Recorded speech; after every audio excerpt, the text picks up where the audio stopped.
नमस्ते। Third time में आपका स्वागत है। तो जोसेफ विजय तमिलनाडु के मुख्यमंत्री हो गए।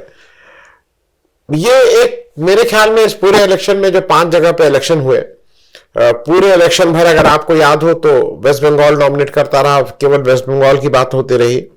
बड़ा कारण था ऐसा यार।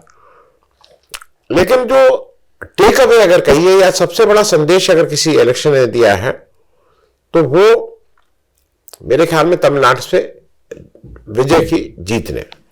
वो बात मैं इसलिए कह रहा हूं कि विजय यंग है, जीत के आए हैं। कल जिस समय जिसने वो अगर वो शपथ ग्रहण आपने देखा होगा तो जिस तरह से पब्लिक रिस्पांस करे, हालांकि इतनी भीड़ तो किसी भी जगह भी होती, मैं भीड़ की बात नहीं कर रहा हूं, लेकिन जिस तरह से उनके शपथ में एक एक उसमें रिस्पांस कर रही थी, हो सकता है वो चूंकि कलाकार हैं, समझते हैं, और वो अपना उस सारी पिच को एक एक शब्द के साथ, एक एक सेंटेंस के साथ पब्लिक से कनेक्ट हो रहे थे। एक तो यह है कि एक यंग अगर कोई नेता उभर के आता है तो अच्छा भी लगता है। मैं इस समय देश में कुछ यंग नेताओं की बाढ़ आई है और यह एक शुभ संकेत मैं मान रहा हूं। मैं 4-5 नाम ले रहा हूं, 4-5 नहीं, मैं कुछ और ज्यादा नाम ले रहा हूं। देखिए, आज अगर यंग नेताओं की बात करें जो जिनसे बहुत देश को उम्मीद है या जो अपनी अपनी पार्टी के सबसे इंपॉर्टेंट नेता हैं, तो एक बड़ा नाम आता है, इसमें कोई दो राय नहीं, राहुल गांधी। लेकिन राहुल गांधी 55 साल के हैं, इस महीने 56, इस साल 56 के हो जाएंगे। फिर बड़ा नाम है योगी आदित्यनाथ, वो 53 साल के हैं। फिर एक बड़ा नाम है अखिलेश यादव, ये 52 साल के हैं। और देवेंद्र फडणवीस, वो भी 55 साल के हैं। विजय इन सब में 51 साल के हैं। मैं इन 5 लोगों का नाम पहले ले रहा हूं, फिर मैं और कुछ नाम भी लूंगा। तो योगी आदित्यनाथ उत्तर प्रदेश, अखिलेश यादव उत्तर प्रदेश, राहुल गांधी उत्तर प्रदेश, विजय तमिलनाडु, देवेंद्र फडणवीस महाराष्ट्र। ये 52 से लेके 55 के बीच, 51 से लेके 55 के बीच वाले लोग हैं। और एक अजीब सा सहज इत्तेफाक है कि जो 5 मेरे हिसाब से जो 5 सबसे इंपॉर्टेंट नेता हैं, इसके अलावा भी हैं, मैं उस पर भी ना आऊंगा, इन सबका जन्म जून या जुलाई में हुआ है। मतलब एक तरफ अगर 6 जून को योगी आदित्यनाथ हैं, 1 जुलाई को अखिलेश यादव, 19 जून को राहुल गांधी, 22 जून को विजय और 22 जुलाई को देवेंद्र फडणवीस। मतलब ये भी एक इत्तेफाक है कि जितने मेरे हिसाब से देश के प्रमुख 5 यंग नेता हैं वो जून जुलाई में हैं।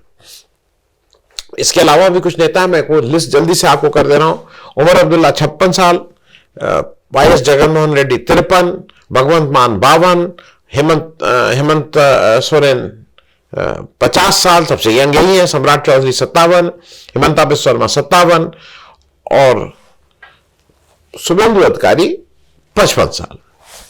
ये नाम मैं इसलिए देखे आपसे, जो जिस तरह से मैं इसको देख रहा हूं, 7 ये और 5 ये 12 लोग हैं। ये सारे वो लोग हैं जो या तो चीफ मिनिस्टर रहे हैं या चीफ मिनिस्टर की रेस में हैं, या इस तरह से मैं इनको करूंगा।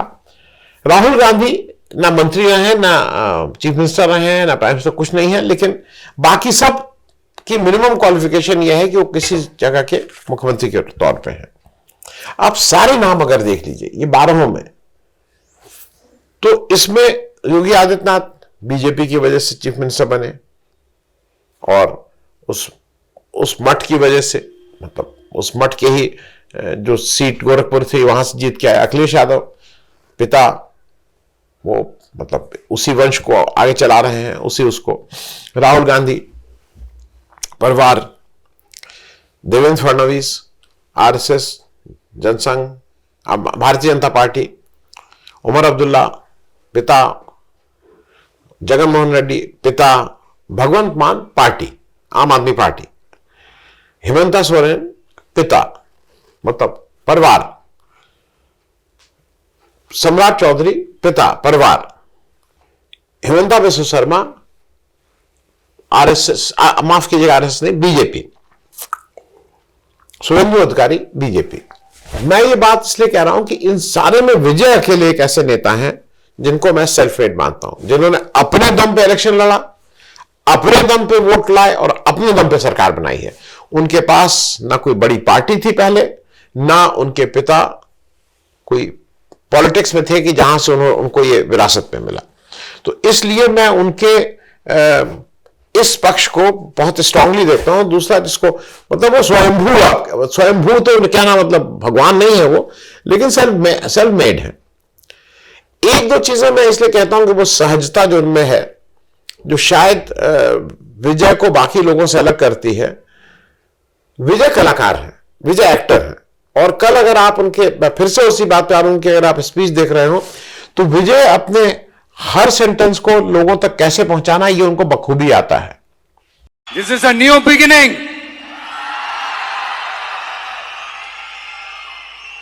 a new era of a real secular social justice starts now. जब वो कहते हैं कि I am for a secular social justice, for all this I will work for this and the time starts now, जब वो घड़ी, तो ये पूरा एक लगता है कि वेल रिहर्स एक डायलॉग बोल रहे हैं और एक मंचन कर रहे हैं। उसी के सामने उनकी एक सहजता आती है जहां पे कोई नाटक नहीं था, कोई मंचन नहीं था, जो एक नेचुरल लो था। आप लोगों में से अगर किसी ने उसमें ध्यान दिया हो, वहां पे फोटो खींचने की बात थी। तो एक सामने टेबल रखी हुई थी इन लोगों के सामने, जिसमें राज्यपाल और उनके सबके सामने, वो टेबल हटाना की बात थी। विजय एज चीफ मिनिस्टर वो टेबल को अपने हाथ से उठा के, मतलब 3-4 लोगों ने पकड़ा, बड़ी टेबल थी, वो भी उठा के उसको चलने लगे, चले। ये एक्टिंग नहीं थी। दूसरी तरफ जो एक्टर है वो इतना सहज था, और जो एक्टर नहीं है वो इतनी एक्टिंग कर रहा था कि जाके लेट के जय, मतलब वो बिल्कुल साष्टांग कर रहे थे। तो साफ लग रहा था कि नाटक कर रहा है, मतलब ये इतना बड़ा नौटंकी व्यक्ति है कि जो साष्टांग किया जा रहा है। ये फर्क है सहजता और आर्टिफिशियल होने में। इस जगह से एक चीज बिल्कुल साफ हो गई है कि अब ये जेनजी का जमाना है। जब मैं जेनजी बोल रहा हूं तो मतलब यंग लोगों का जमाना है, और इसको बार बार, इस बात को एक नहीं कई बार इसको दोहराया गया है, और इस इलेक्शन ने, तमिलनाडु ने इसको बिल्कुल क्लियरली कहा है। एक चीज और देख लीजिए, जहां पे भी कोई बड़ा सत्ता परिवर्तन हुआ है, और ये सत्ता परिवर्तन जैसा है, डीएमके आईडीएमके को 60 साल से ज्यादा समय तक ये एक ही विचारधारा की दो पार्टीज, डीएमके आईडीएमके, उसी से निकली हुई आईडीएमके, उनको हटाना इस सत्ता परिवर्तन से कम नहीं है। उनको हटाया है। और मैं कुछ चीजें आपसे शेयर कर रहा हूं। नेपाल में क्या हुआ, एक यंग बालन शाह ने सत्ता परिवर्तन किया है। और ये जो जब सत्ता परिवर्तन होता है ना, तो ये यंग लोग दूसरे ढंग से देखते हैं, दूसरे ढंग से सोचते हैं, इनका कनेक्ट दूसरा होता है, और वो शायद दिख भी रहा है नेपाल में। बांग्लादेश में जो हुआ वो सत्ता परिवर्तन, वो जेंसी कह लीजिए या यंग कह लीजिए या नौजवान कह लीजिए, उन्हीं के वजह से हुआ। श्रीलंका क्या हुआ, बहुत सी जगह है इसको रीड करना, और ये दिख रहा है। अब आप अगर देख के भी नहीं देख पा रहे हैं तो फिर इसकी तो कोई बात है। मैं लेकिन विजय के लिए एक चीज ये कहूंगा कि विजय का कोई फ्लैश इन द पैन जो कहते हैं ना, कोई ये तुक्का नहीं है क्या, मतलब आए हो गया, ये नहीं। विजय इसकी तैयारी कर रहे थे।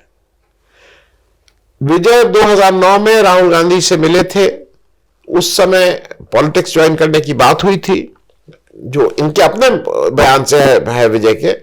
पेशकश हुई थी कि यूथ कांग्रेस के पदाधिकारी बने, कैसे यूथ कांग्रेस में आए, क्या करें।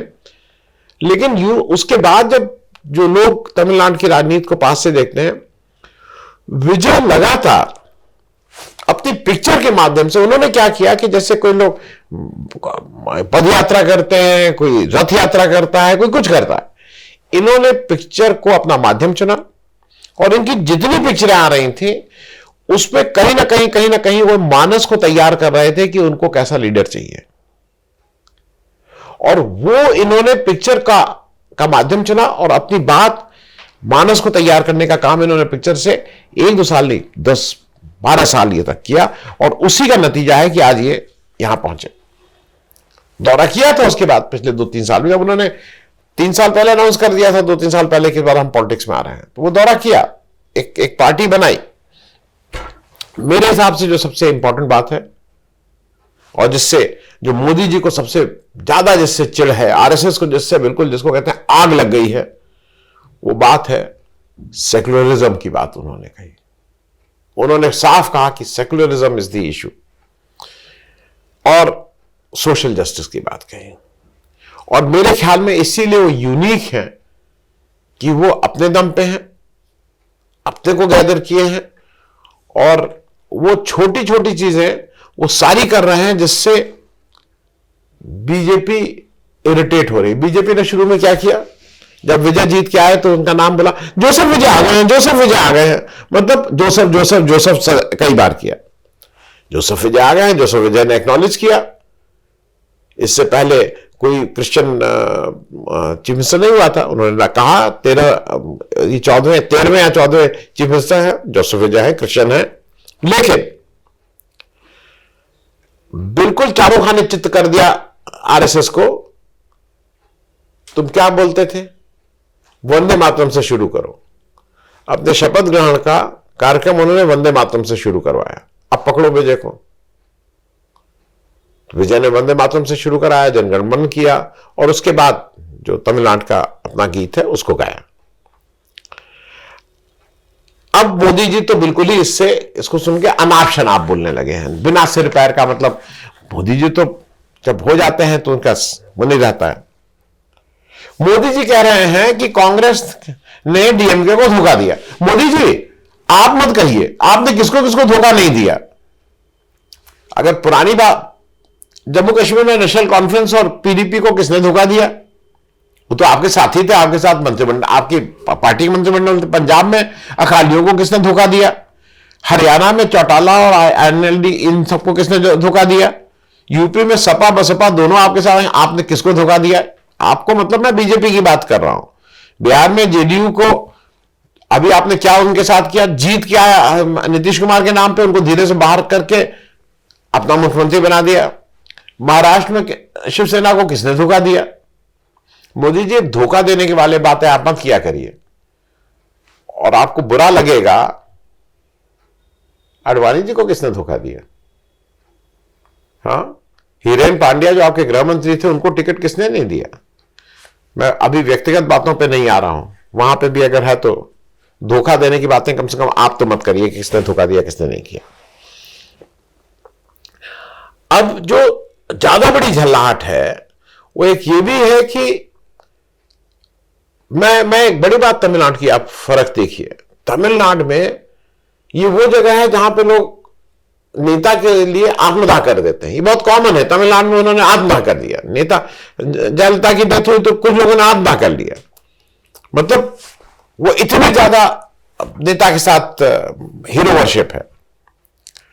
लेकिन डीएमके एआईडीएमके 60 साल पुरानी पार्टी इसको हरा के जब ये आए, जिस तरह से राज्यपाल ने जो सब काम किए, सत्ता में बैठे, एक पत्थर भी नहीं चला, एक कंकड़ी भी नहीं चली है।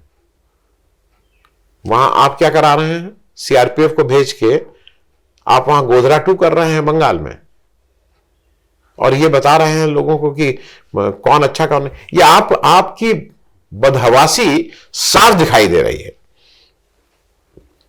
देखिए, डीएमके के बाद टीवीके के आने से जो कहीं ना कहीं आपकी जो कोशिश थी ना, जो रंग बदल के वो क्या टैनिंग करा के जो आप जा रहे थे, तो सारे दरवाजे बंद कर दिए गए ठीक से।